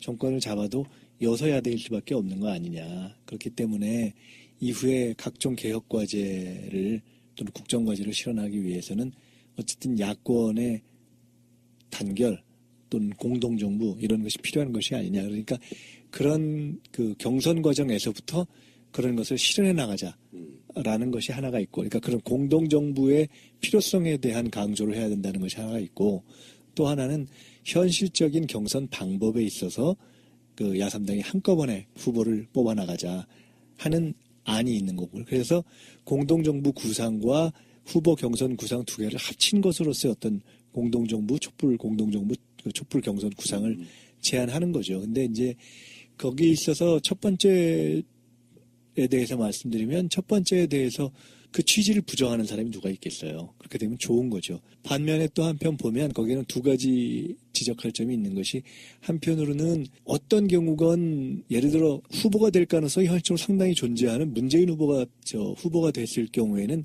연대를 안 하겠다라고 얘기하는 국민의당의 현실적으로 존재하고 있잖아요. 그리고 또 한편으로 본다면 가령 실제로 결과로서의 공동정부를 하는 방법에 있어서도 전통적인 방법으로서의 야권 연대 또는 야권 통합을 지금부터 주장해가는 방식으로 하는 것이 좋은지 아니면 이미 일방이 그 파트너가 될 수 있는 쪽의 한 상대가 절대로 나는 안 하겠다라고 얘기하고 있으니 그냥 어느 시점까지는 각자 경선하고 후보 내고 지지율을 상당히 확인한 후에 마지막에 하더라도 단일화 방식으로 하는 것이 현실적일 수밖에 없으니 그때까지는 차라리 얘기를 안 하는 게 전술적으로 좋지 않겠느냐라고 생각하는 사람들이 또한 존재한단 말이에요. 그러니까 공동정부를 나중에 구성한다 손 치더라도 요 문제가 딱 하나의 의견만 맞다. 여기에 대해 전술이 다르기 때문에 이것은 지금 예를 들어 박 시장이 주장하는 지금부터 이 얘기를 해나가자 하는 것이 딱 맞다. 그것만 맞다. 그리고 요것을 처음부터 동의하지 않으면 그것은 공동정부 내지는 어떤 야권 연합의 필요성에 대해서 당신은 아예 인정도 안 하는 거 아니냐. 이렇게 비판하기는 좀 어렵다는 점이 하나가 있고 또 큰 두 번째로 아까 얘기했던 경선의 면에서 놓고 볼 때는 현실적으로 지금 그런 공동경선을 하는 것이 또한 녹록치 않은 문제가 존재하잖아요. 그 또한 공동경선을 할 파트너가 오케이를 해야 시작되는 문제인데 그에 대해서 또 안철수 전 대표라든가 국민의당에 전혀 생각이 없고 그렇죠. 게다가 지금 최근 기사들 이렇게 보면 아시겠지만 만약에 탄핵이 조기 결정이 난다고 하면 종래와 달리 각 정당의 경선과 전체 대선을 일반적으로 시기가 많이 떨어져 있을 때는 선관위에서 상당히 위탁해 치러줄 수가 있는데 지금 그것이 불가능하기 때문에 그게 안 되기 때문에 너무나 복잡한 것을 경선 룰로 채택하기는 전제가 합의되어 있지 않은 것을 미리 채택하기는 좀 어렵다는 것이 하나가 있고 또 그렇다고 해서 그러면 그것을 위해서 각 정당에서 후보를 뽑는 절차를 마냥 늦출 수도 없다는 이런 현실적인 문제 등등이 있어서 이 문제에 대해서는 다들 야 그거 참 좋겠다. 근데 어떡하지?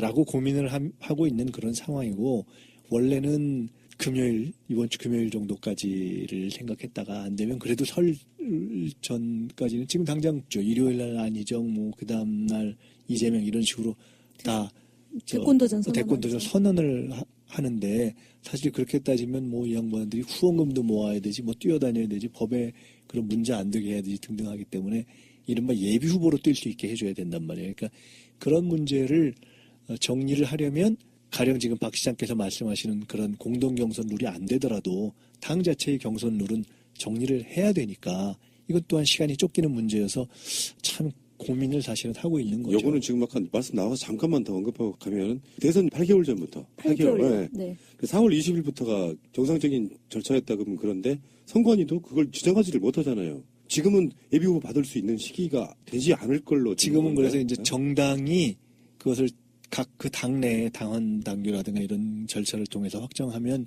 인정하는 것으로 한다. 저희는 후보 선출 시기 그리고 그 이전 후보 등록 시기에 당원 당규상 존재하기 때문에 거기에 맞춰서 이제 등록하게 하고 활동할 수 있게 하는 거죠. 그 예비 활용해서 후보가 되면 이제 그 선관위가 그런 예비 후보가 당의 예비 후보 절차를 규정하고 그거를 시작하면 그걸 예비 후보로 인정해주겠다라고 하고 있기 그랬어요? 때문에 그러면은 이제 후원금 모집이라든가 이런 게 가능한 거죠. 그러면 아까 박원순 시장의 이야기를 김 단장님이 분석해 주신 걸 보면 그런 속내가 아닐까요? 야 3당 내에서 비터가 없는 내가 후보가 돼야 돼라는 게 속에 행간에 들어있는 거 아닙니까? 그건 아니라고 아니에요? 보고요. 저는 이제 광화문 광장의 촛불 민심 그 이전에 정치권에서 해석하는 것보다 훨씬 더 앞서갔었고 이분들의 요구를 수용하는 정치권이 받아 안아야 된다는 생각이 더 강했다고 봅니다. 그러니까 본인이 중심에 돼서 촛불 민심이 반영된 공동 경선은 아니었던 것 같고요. 이것을 존중해야 된다. 초심을 존중해야 된다라는 취지로 저는 제안했다고 보고요. 그다음에 말씀드렸던 것처럼 야당이 분열해서 선거를 치러서 수습하는 거에 들어가는 많은 혼돈을 최소화하기 위해서 처음부터 같이 움직이자 그런 걸로 제안하지 않았나 저는 그렇게 봅니다. 아니 근데 내가 그런 야권 통합 후보로 제일 비토가 없는 사람이다라는 주장은 담겨 있었다고 봐야죠. 아, 그래요? 그런 본인의 어떤 경쟁력, 차별성 또는 상대적인 뭐 우위 나는 그렇게 생각한다라는 것을 드러내는 프레임의 측면에서 의미는 있죠. 그렇지만 이렇게 룰을 바꾸자고 하는 거는 유권자들, 저희 지지자들도 별로 그렇게 좋아하지 않아요. 박 시장이 갑자기 지지율이 확 떨어진 이유는 보통 시기적으로 이 발언하실 때 이 문재인 쪽을 공격했다라고 표현하는 그런 게 나오면 지지율이 팍 떨어지는데 그게 우리가 흔히 얘기하는 친문들 때문이 아니에요. 저희도 복잡한 게 싫어요. 정말 복잡한 게 싫고 정권 교체가 누가 되는가도 대단히 중요한 일이긴 하지만 어쨌든 더불어민주당으로 될 가능성이 가장 높잖아요. 그렇다면은 박 시장님 좋은 점 얼마나 많은데요. 그 좋은 점 계속 말씀하시고 더 정책 제안해서 저희들한테 그게 이재명 시장 말처럼 본인이 안 됐다 해도 반영이 될 수 있는 그 지경까지 가는 게 그게 맞다고 저희들이 생각하지 이 복잡한 거 정말 싫어요. 우리가 이 방송 시작한 초기에 이번에는 그래도 출연진이 괜찮다. 그게 정권 교체가 될 가능성이 높은 이유 중에 하나다라고 말씀드렸잖아요.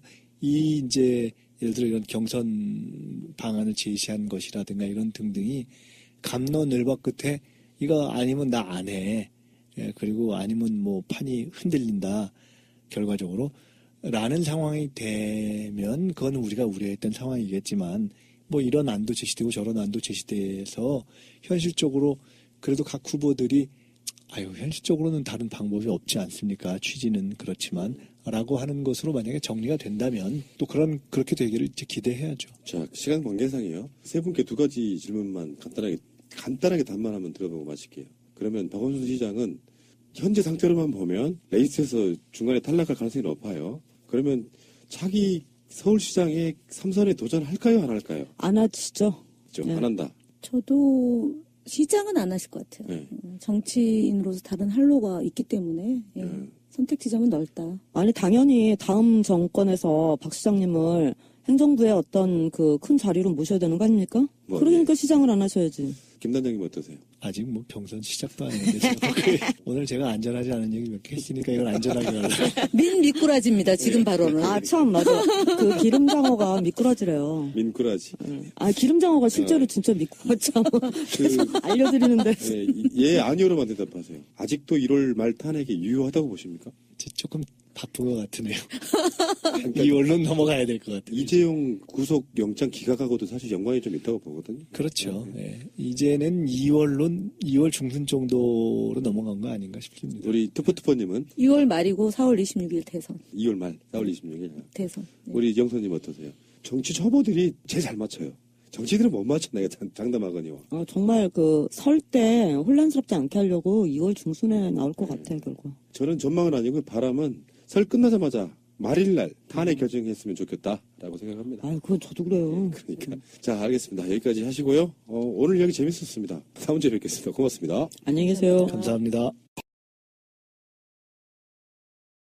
까지는 반기문의 지지층의 그 성격이나 또는 반기문 지지도가 빠졌을 때 그것의 변수를 꼭 무슨 충청권 표다 이렇게 보기보다는 사실상 어쨌든 비문 또는 범여 플러스 아직 마음을 못 정한 표들일 가능성이 높기 때문에 그 부분에서 반이 스탠스가 애매해지고 예. 그러면서 가능성이 뚝 떨어지면 차라리 이럴 바에는 우리 색깔이라도 지키자라고 하는 정통 보수층의 지지세들이 어떻게 반기문 갖고 정권 교체해볼 가능성은 없네. 차라리 색깔 지키고 확실하게 보수를 이후라도 내다보는 쪽으로 가자라고 하는 쪽으로 갈 가능성이 저는 조금 더 높다고 봐요. 반기문이 안 하면 그러면은 후보가 없는 거잖아요. 황교안이 차출돼서 나오는 경우가 아니면 근데 그거는- 전혀 불가능하지는 않고요. 여론조사가 나온다고 하는 것은 국무총리 사퇴하고 나오면 되니까요. 그러면 이제 부총리 유일호 씨가 이제 대통령 권한대행 하는 건데 지금 그거 원하는 거죠. 다른 방송 있잖아요. 다른 방송에서 처음에 황교안 얘기를 하니까 막 비웃어요. 저는 2년 전부터 마찬가지예요. 김현 의원님 내가 너무 좋은 게 우리도 2년 전에 황교안이 총리가 될 때 그런 얘기를 네. 했거든요. 이 사람이 잠재적으로 여권의 대선 후보가 될 수도 있겠다는 얘기를 수도 없이 했었어요. 네, 맞습니다. 실제로 여론조사에 워낙 가지 않습니까? 그러니까 안 된다고 하는 그건 저는 없다고 보고요. 네, 없습니다. 네. 그렇지 않아도 그런 얘기가 나오고 있잖아요. 4대 대결이 여권에서는 바른정당이 반기문하고 새누리당이 황교안, 민주당이 문재인, 그리고 국민의당이 국민의당이 안철수. 안철수. 예. 근데 이 이야기 다시 하시기로 하시고요. 지금 재밌는 거를 제가 하나 발견했는데요.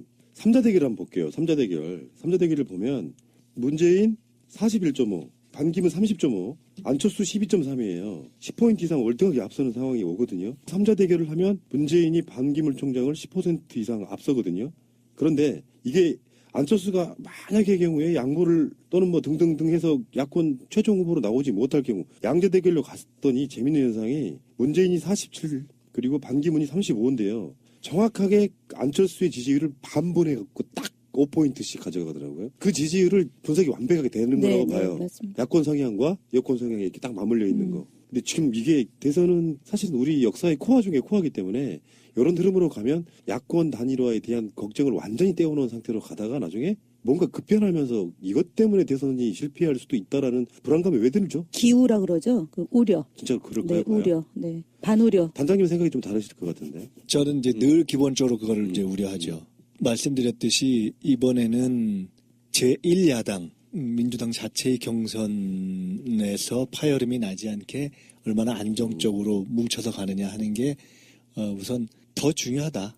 어떻게 보면 야권 단일화에 있어서의 중추적인 핵이다. 왜냐하면 제가 그 말씀을 드린 이유는 그것이 실제 지표에 있어서도 그렇게 드러날 뿐만 아니라 어쨌든 현재까지는 이게 노력만으로 될 수 없는 변수가 너무 많아서 지금 안철수 전 대표 같은 경우에 어떤 경우에도 예를 들어 가령 민주당의 문재인 후보가 될 경우에는 야권 단일화 방식에는 응하지 않고 어쨌든 끝까지 가겠다라는 이야기를 하고 있기 때문에 또 사실 저는 그럴 경우에 대비해서 그렇다고 하면은 전혀 가능성이 없어질 것인가 라는 거에 대한 불안감을 극복하고 오히려 그럴 경우에도 실질적인 표의 단일화를 해가는 것이 옳겠다라는 것을 강조해야 되겠다는 생각도 한편 있기 때문에 저는 이제 그렇게 보는 편이에요, 요새는. 그리고 재밌는 것 중에 하나가 박원순 시장이 약간 좀 그러니까 박원순 시장의 지지율이 최근에 미미한 수준이지 않습니까? 그렇다 보니까 갤럽에서 대선 주자 8명 중에서 빼버린 거예요. 사건이 일어난 거예요. 그런 일이 있었죠. 네. 네. 그러면 굉장히 당황스러울 것 같아요. 사실 가장 정확한 건 누구 아, 그랬어요? 네, 그건 못 강중가 봤네. 기자들하고 저도 뭐 봤습니다. 삼겹살 구워 먹는 그 얘기를 하면서 이제 하는데 손을 넣었다 뺐다가 하시더라고요. 넣었다가 빼는 거예요. 근데 저분이 저런 분이 아니었어요. 10년 동안 유엔 사무총장은 늘 받듦의 대상이잖아요. 그러니까 늘 의전적으로 최고의 의전을 받았고 최고의 대접을 받고 전 세계를 돌아다닌 157개인가 다닌 거잖아요. 그러면 이 사람이 10년 사이에 예전에 있었던 본인의 겸손함, 이제 뭐 기름 장어도 있지만 겸손함도 있었던 분이에요. 그것이 싹 없어진 거죠. 그러니까 늘 대접만 받다가 보니까 주머니에 손 넣는 거나 또는 본인한테 예의 없는 질문에 대해서 막말이 나오고 이런 그러니까 부지불식간에 나오는 게 아니냐 이런 판단이 들더라고. 내구조 얘기하니까 말씀드린 거고.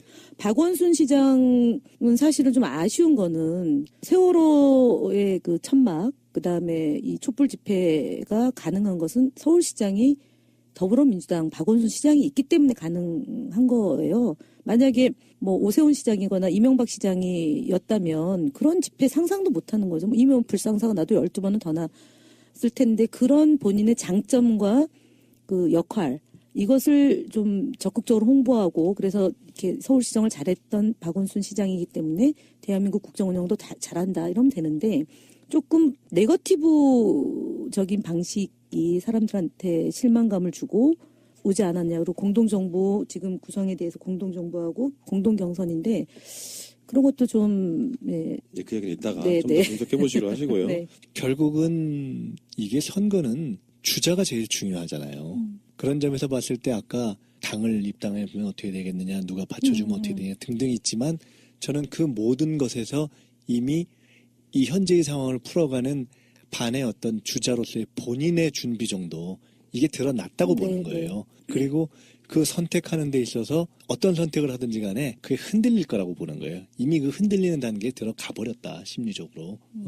그리고 그런 점에서 제일 어떻게 보면 부족한 것이 그 주변에서 안정성 있게 준비해서 차라리 한두 가지라도 이렇게 딱 정리된 메시지를 갖고 이렇게 가는 것으로 갔으면 저번에도 한번 말씀드렸잖아요. 반으로서 최상의 그림은 탄핵 국면이 없었을 때 귀국해서 들어와서 9월까지 반기문 대세론 아주 해피하게 누리면서 외곽을 돌다가 축 치고 들어오는 것이 최상이었는데 이미 그 구도가 깨져버렸는데 그렇다면 그러면서 들어왔을 때 자기의 지형을 보고 그래도 들어와서 그거를 최소한도로 이렇게 그 리스크를 줄이면서 할 수 있는 그런 작전을 썼어야 됐는데 너무 준비 안 되게 들어와서 그냥 막 숨가쁘게 행보를 하는 것 자체가 패착이었고 그게 한번 딱 꺾이는 순간 그거를 반전시킬 수 있는 지금 계기가 별로 보이지 않기 때문에 이미 심리적인 압박에서 쫓기는 입장이 되어져서 그래서 저는 이미 현실적인 정치 행보를 생각을 해보세요.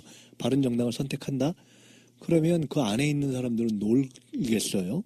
예를 들어 뭐 유승민, 안경필 그러면 지금 뭐 지분을 요구했다 이런 얘기도 나오는데 그럼 당신은 어떻게 들어올 거냐? 경선을 할 거냐? 그럼 오케이 경선을 하겠다 그러면 그 안에 들어와서 어느 순간 그 안에 정말 몇 분의 1로 쭉 쪼그라드는 거예요. 자기도 모르는 상태에서. 그리고 그 안에서 지금 밖에서 두들겨 맞던 거를 공격받고 두들겨 맞고 하게 될 거예요. 어느새. 그러면서 가장 자기가 이상적으로 생각했던 구도 자체가 이미 무너지는 걸로 가고 있어서 그런 선택을 하게 되면 하게 될수록 사실은 좁아지고 위축되고 쫓기고 이런 상태로 들어가서 그런 전체를 뒤집을 수 있는 이 전부터 어떤 실체가 어떤지도 모르는 상태에서 지지율이라는 게 존재를 했고 그리고 뭐 이 사람이 오면 뭔가 대단하게 바뀔 것처럼 해서 아주 정말 공허한 지지율이 있다가 딱 오니까 이건 정말 그거에도 새누리당 그 지지하는 사람들 수준에도 못 맞춰줄 정도인데 뭐 제가 저번 주에는 김혜원 의원님 말씀하신 것처럼 정당이나 이런 데 들어가면 지지율 바뀌니까 그때 가봐야 한다고 했는데 요 일주일간 행보를 보니까 아니에요. 오를 것 같지도 않아요. 너무나 실망스러운 그런 행동을 하시더라고. 가짜뉴스 때문에 본인이 피해를 많이 본다고 지금 그러고 있어서 어쨌든 제가 지난주에 반기문 전 총장에 대해서 좀 긍정적으로 얘기한 건 뭐냐면 다 안 된다고만 얘기하면 또 견제를 누군가 해야 돼서 저는 반기문을 약간 좀 띄워주는 쪽으로 방향을 잡겠습니다. 그래서 긴장을 하니까. 근데 이런 지지율은 들어오기 전부터 새누리당 유, 바른정당 포함 그쪽 후보로 뛸 것이다라고 들어왔는데 구 여권 내에서 반기문을 지지했던 사람들이 이제 갈리는 추세. 예를 들면 새누리당 안 갈 거야. 박근혜 정당으로는 안 들어갈 거야라고 생각했던 사람들은 반기문에 대한 지지율을 처리하는 상태인 거고 기존에 여권 지지해왔던 사람들 중에 그래도 우리가 정권을 잡을 수 있어라고 하는 신락 같은 희망이 있는 사람들은 반기문을 지지할 거고 네. 일단 여기서 일단 갈렸을 거라고 좀 보고요. 근데 이제 아직 마음 못 주는 사람들은 어떤 거냐면은 반기문에 이런 발언들이 있잖아요. 뭐 기회가 되면 촛불 집회도 나가겠다라든지 팽목항을 간다라든지 그쪽 지지 세력들이 보기에는 아직도 양다리 걸치고 있는 것 같은 느낌 때문에 마음을 못 주거나 아예 제껴놓거나 하는 그런 민심도 있지 않겠어요? 저는 선택을 하고 검증을 하고 뛰면 뛸수록 빠진다고 보는 입장이에요. 어차피 이건 예측이니까 이제 자신의 전망을 조금 더 이렇게 내놓는다는 점에서 얘기한다면 계속 빠질 거라고 했던 전망에 기초해서 저는 시간이 갈수록 훨씬 더 많이 빠지고 굉장히 흔들릴 거라고 보는 편이에요. 왜냐하면 반기문 현상이라는 것 자체가 신기루인데 이게 뭔가를 포괄적인 지지 기반을 구축할 수 있을 것 같은 기대. 근데 와서 이미 지금 하나씩 쳐가고 있단 말이에요.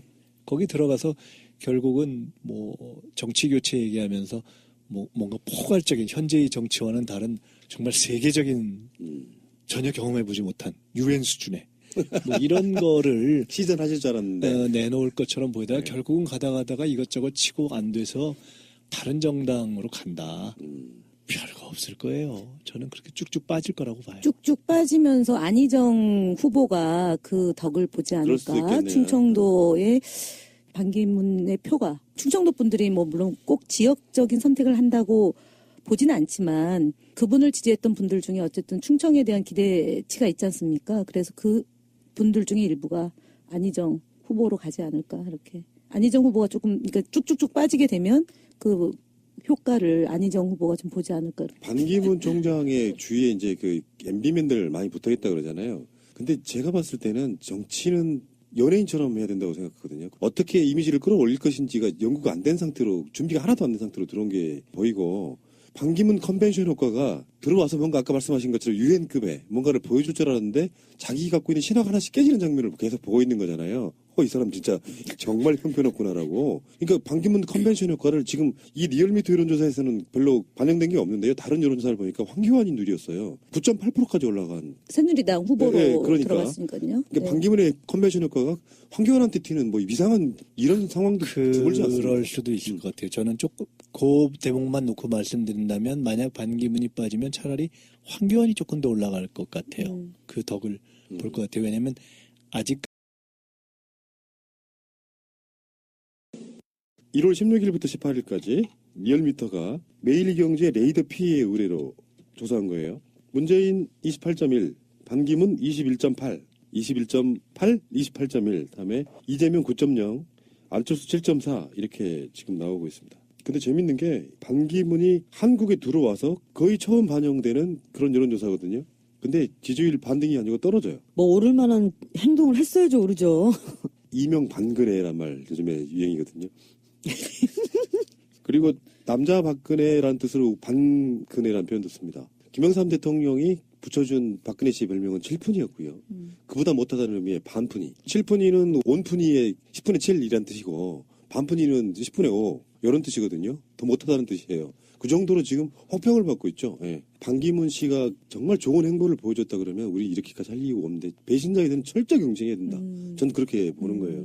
문재인 지지율은요. 지난주보다 2포인트 오히려 올라갔고요. 반기문은 내려갔습니다. 이건 일단 다시 한번 우리가 말씀드리고 시작하죠. 여론조사를 다 믿는 건 아니다. 여론조사를 완벽히 신뢰하는 건 아닌데 흐름만 본다. 미리 전제를 해놓고 이야기하는 게 좋을 것 같아요. 실제로 대선 가면 이렇게 안 나오지 않습니까? 이렇게 안 나온다는 말씀은 이제 실제보다는 더 높게 나올 거다 이런 말씀이죠. 그러니까 지금 양자 대결이나 삼자 대결도 여론조사가 있는데 대선 가면 그렇게 안 나오니까 흐름만 보자는 거죠. 누가 올라가고 떨어지는지. 이번 주 여론조사는 야마, 코어가 이거예요. 반기문이 컨벤션 효과 전혀 없었다. 실제로 가면 이렇게 안 나올 거다. 저는 조금 다른 말씀 드려볼게요. 실제로 가면 이렇게 안 나올 거다라는 거에 대해서 조금 무리하거나 조금 소위 얘기하는 리스크가 있는 얘기지만 저는 이렇게 나올 수도 있다고 봐요. 또 한편으로는 지난주에 얘기했을 때인가요? 우리가 반기문 컨벤션 효과가 그래도 조금 있지 않을까. 실제 저희가 지난주에 다뤘던 조사는 나오기 직전 조사였잖아요. 그래서 귀국 직전 조사였죠. 그렇죠. 네. 근데 실제로 귀국해서 다니고 나면 그래도 컨벤션 효과가 조금은 있지 않을까라는 얘기도 할 때 제가 별로 안 오를 거다. 이렇게 얘기를 해놓고 혼자 집에 가가지고 야 이러다 오르면 어떡하지 하고 사실은 약간 쫄아가지고 야 이거 이러다가 또 여기 저 새날에서도 패널 잘리면 어떡하나 내가 속으로 사실은 그럼 그거 막 페이크 뉴스 만들어가지고 돌리고 한 게 김민석 대표님 아니에요? 그럼? 아니 근데 나 이거 안 올라야 되는데 하고 속으로 되게 그 쫄고 있었는데 안 오르는 것처럼 저는 실제로도 이럴 수 있다고 봐요. 그러니까 이게 무너진다는 거죠. 결국은 기대를 맞춰줘야 이게 되는 건데 기대를 앞으로도 계속 맞춰줄 수 있는 것이 저는 별로 없다고 봐요. 당에 들어가도 그렇게 될까요? 그 바른정당에 들어가도 지금은 이제 혼자 움직이는 거고 교통정리가 제대로 안 돼서 생기는 걸 수도 있고 이명박 전 대통령 만나서 두 분이서 30분을 대화를 나눴다고 하면 그 안에서 뭔가 모종에 뭐가 있지 않았을까? 그러면은 정당이 들어와서 좀 조직된 힘이 받쳐주면 조금 지금보다는 조금 올라가지 않을까 이런 생각도 해보거든요. 전 반대로 보는데요. 네. 바른정당 지지율보다 반기문 지지율이 높잖아요. 근데 그 지지율을 물론 반기문이 들어가면 바른정당 지지율도 좀 올라가겠지만 사실 저는 다른 사람은 몰라도요. 어차피 박근혜는 직접 만날 수 없다고 치면 이명박을 만난 것 자체가 어쩌면 패인일 수도 있고 뭐 여러 가지 조건이 있고 보수의 본령에 있는 사람들은 그래도 아직 새누리당을 더 지지하는 사람이 많다고 보면요. 그럴 때 이쪽 저쪽 양다리 계속 걸치다가 바른정당에 딱 안착하는 순간 오히려 새누리당 고정 지지율은 더 빠지면서 오히려 지지율이 더 떨어질 가능성도 있지 않겠습니까? 이게 오기 전부터 너무 오래전부터 설레발을 친 결과예요. 누구 예시가 없이 사람이 직접 답하게 하는 게 맞다고 생각해요. 몇 명이 들어있고 상관없이 나는 김민석 찍을 수도 있잖아요. 대통령 됐으면 좋겠다고. 근데 뭐 8명 안에 군을 만들어 놓고 거기서 빠져버리면 특별한 이슈가 없는 한 새가 더 쪼그라들 가능성이 높잖아요. 리스트가 없는데 박원순 시장님 굉장히 마음이 좀 급하게 생겼어요 지금. 그래서 굉장히 요즘에 튀시는 부분도 좀 있고. 그 전혀 다른 얘기인데요. 전에 한번 그런 말씀드린 적이 있는 것 같은데 이게 경선을 거쳐서 대선 본선까지 가는 과정을 예를 들어 한 주자의 입장에서 쭉 간다는 것이 굉장히 쉽지 않은 일이에요. 이게 여러 가지로 지금 박원순 시장님 얘기를 하려고 한 게 아니라 반기문 제가 전 총장 얘기 때문에 이 얘기를 꺼낸 건데 반 총장이 뭐 지금 돈이 없어서 가령 뭐 당을 선택해야 되겠다라는 얘기 등등 포함해서 사실은 그런 것들이 계속 매일매일 한 가지를 하면 예를 들어 뭐 2가지 하면 하나 정도는 악재가 나오면서 이게 쭉쭉 빠지고 있잖아요. 근데 제가 더 관심 갖는 그런 악재는 뭐였냐면 이번에 기자들한테 나쁜 놈들? 나쁜 놈들 막말한 거거든요. 근데 그게 나쁜 놈들이라고 했다는 것보다 더 중요한 건 저 양반의 지금 심리가 한 일주일 사이에 어디까지 갔을까 하는 거를 제가 이렇게 생각을 해본 거예요. 굉장히 지금 피곤한 상태이기 때문에 짜증이 난 거란 말이에요. 근데 사실 매일매일 일어나서 이 주어진 스케줄을 소화하고 그다음에 질문에 답하고 하는 것이 거의 하루 종일 온 국민 앞에 맨낯을 드러내야 되는 그런 것이어서 정말 상당한 준비와 이런 것이 되어 있지 않으면 안 되는데 사실 아주 정상인의 입장에서 볼 때도 시차도 극복 안 됐을 정도의 지금 시간에 무리하게 지금 가고 있는 거잖아요. 그래서 저게 이제 그렇게 견딜 수 없는 상태에서 이게 지지율이 지금 쭉쭉 빠지고 있는 것인데 이거를 극복할 만한 이제 별로 다른 수단이 없는 것이어서 이게 무너질 가능성이 높다고 제가 얘기한 것이고 지금 이제 박 시장님 얘기를 할 때 제가 이제 이 다른 얘기로 지금 이제 온 건데 박 시장님이 가령 그런 하나의 건 때문에 이렇게 마음이 초조해질 수도 있다라고 말씀하셨기 때문에 이게 실제로 그런 초조함에 아주 극단적인 경우는 지금 아마 반기문 전 총장에게서 훨씬 더 증폭된 형태로 나타날 것이다 이렇게 제가 그런 거죠. 이 다음 방송 지금 녹음도 준비되어 있는데요. 여기 그 방송에 정치인들의 뇌구조 분석하는 코너가 있어요. 제목이 반기문 이미 멘탈 붕괴됐다 해서 그 징후들이 있어요. 그 방송에서 또 따로 이야기를 하겠지만 평정심을 유지할 수 없는 상태까지 저는 가버렸다고 보거든요. 그러니까 보통 일반인보다 훨씬 더 못하는 행보를 보임으로써 자기 스스로 지금 무너지고 있는 상태. 김현 의원님 잘 아시겠지만 그 기억나세요? 옛날에 이회창 씨가 창자 저거 했던 거 옛날에 그 창자론. 그게 기자들한테 한 얘기였잖아요. 근데 사실은 박근혜 대통령도 후보 시절에 굉장히 짜증을 많이 냈었어요. 저한테 왜 그런 걸 물어보시죠? 뭐 이런 식으로. 그 다음에 이제. 그때는 카바가 됐죠. 카바가 아마 됐죠. 언론에서 그걸 키우지 않고 카바한 거예요. 반 총장이 모르는 게 있어요. 그러니까 시중에 나오는 것 중에 하나가 그 종편의 패널이 한나 얘기해서 반 총장이 종편의 존재를 잘 모르는 것 같다. 실시간으로 이렇게 생으로 나가잖아요. 예전에는 이제 10년 전에는 사실은 생중계되는 형태의 보도가 없었어요. 그러니까 이제 편성된 뉴스만 나온 거고 그리고 적당히 그러니까 소위 말하는 마사지가 가능했단 말이에요. 근데 워낙에 이게 경쟁이 치열하고 그리고 이제 감시 구조가 많아지다 보니까 그게 방어가 안 되는 거죠. 그러니까 이분이 10년이라는 공백 기간, 대한민국의 10년이라는 공백 기간이 이런 문제에 적응하지를 못하는 거죠. 저는 제일 놀라운 건 사실은 주머니에 손 놓고 얘기하는 거였어요.